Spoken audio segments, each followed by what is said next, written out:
Welcome to the TAL tutorials. In this PPT, we'll be studying in depth about potential and kinetic energy. So, what are the things where we will have a focus on this PPT? First is mechanical energy and its form. Second, potential energy and its form. Kinetic energy, what are the expression of the kinetic energy? Then work energy theorem, very important part, it comes for 5 marks. Then is forms of kinetic energy, and after going through this PPT we will be easily able to differentiate between kinetic and potential energy. What is mechanical energy? The energy acquired by the object upon which work is done is known as mechanical energy.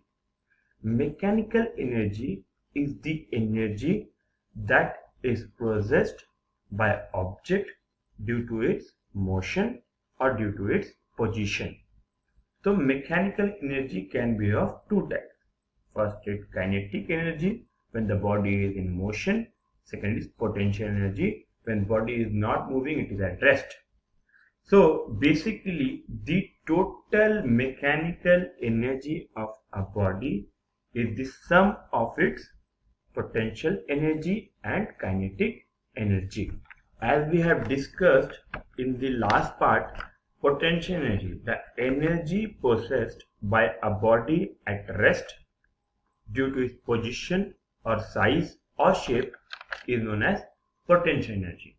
So there are different forms of potential energy like gravitational potential energy. This is gravitational potential energy. Second is elastic potential energy. The potential energy possessed by a body due to the force of attraction of the earth, or we can say due to force of gravity. The energy possessed by that is known as gravitational potential energy. The gravitational potential energy of a body is zero when it is at infinity, because the force of attraction of the earth on that body is zero.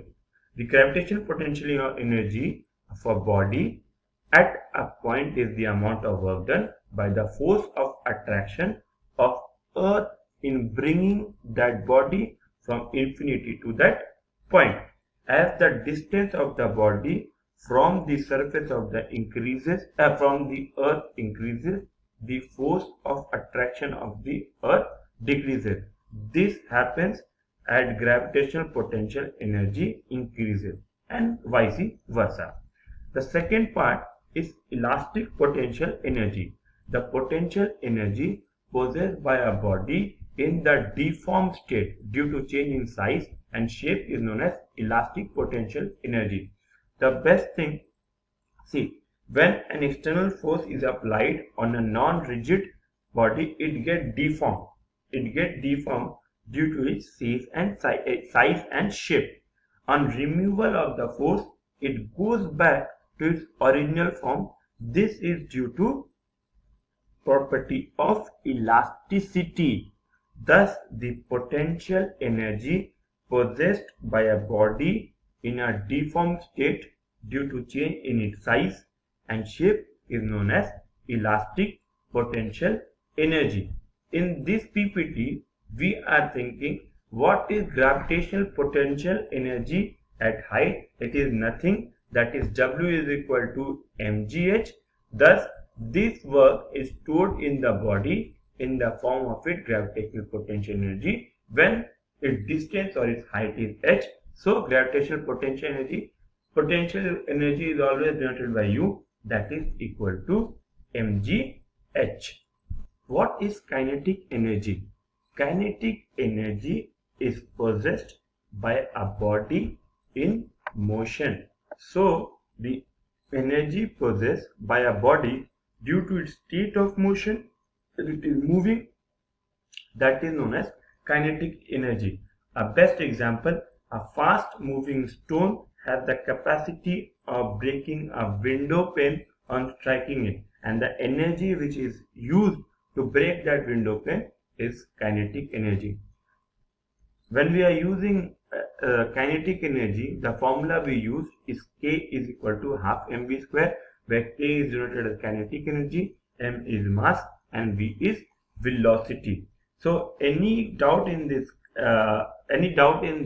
we will be discussing everything in detail when we are doing numericals on it. As I said while starting this PPT, work energy theorem is very important topic, and it usually comes for 5 marks in board exam. So class be aware of it. According to the work theorem, the work done by a force in the same direction of a moving body is equal to the increase in its kinetic energy. When we are moving a body in its direction, it accelerates the motion and thus it increases its kinetic energy. If we want to derive this, what is it? See, let a body of mass m moving with an initial velocity u, when force is applied on the body along its direction of the motion, an acceleration a is produced, and the velocity of the body changes from u to v. U to v is nothing from initial velocity to final velocity. So we know work is equal to force.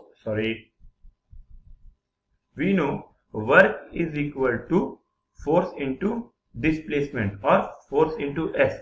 That is same thing. From class 9 chapter, we know v square is equal to u square plus 2as. With when we derive this, s it comes here and v come here, so v square minus u square by 2a. And we also know force is equal to mass into acceleration, where we substitute the value of f and s here. So where work is equal to force into displacement, force, as we got ma, so we have written ma here, and s we got v square minus u square by 2a, we have written the same thing here. When we solve this, we will be getting half mv square minus half mu square, because see, a and a will get cancelled, and mv square minus u square, where we will multiply m with v square and u square, so it becomes mv square minus mu square, and by 2 means half, so half mv square minus half mu square. Here we can say work is kinetic energy from its final position minus kinetic energy of its initial position. Hence, work done on the body is equal to the increasing kinetic energy. So here is the final derivation formula: W is equal to half mv square minus u square. The last slide of this PPT states what are the forms of kinetic energy. There are 3 kinds of kinetic energy. First is translational kinetic energy. Here the motion of a body in a straight line path is known as translational motion, and the kinetic energy of the body due to its motion is known as translational kinetic energy. Example, as we showed, the car moving in a straight path. A free body can be, a freely falling body can also be an example. Second, rotational kinetic energy. If the body rotates about an axis, the motion is known as rotational motion, and the kinetic energy of the body due to that rotational motion is known as rotational kinetic energy, or simply as rotational energy. Example, a spinning top, a rotational wheel. And the third form of kinetic energy is vibrational kinetic energy. If a body moves to and fro about its mean position, is known as vibrational motion, and the kinetic energy possessed by that vibrational motion is known as vibrational kinetic energy, or simply as vibrational energy. Example, in a solid, the atom vibrates about their mean position. A wire clamped at both the ends, when stuck in the middle, it will be falling like this and like this. This is a to and fro motion. This is also example of vibrational kinetic What are the differences between the potential energy and the kinetic energy? The energy of a body or a system with respect to the motion of body or particle in that system. This is same thing. A body which is moving, that is known as kinetic energy, and this can be transferred from one form to another. Potential energy is the energy stored in the object due to its position, size and shape. This is known as potential energy and it cannot be transferred. One thing to note that both kinetic and potential energy SI unit is joule. So class, we are ending this PPT here, and the last PPT we will be discussing about its what are the values of potential energy and kinetic energy, how are they constant. Thank you class for this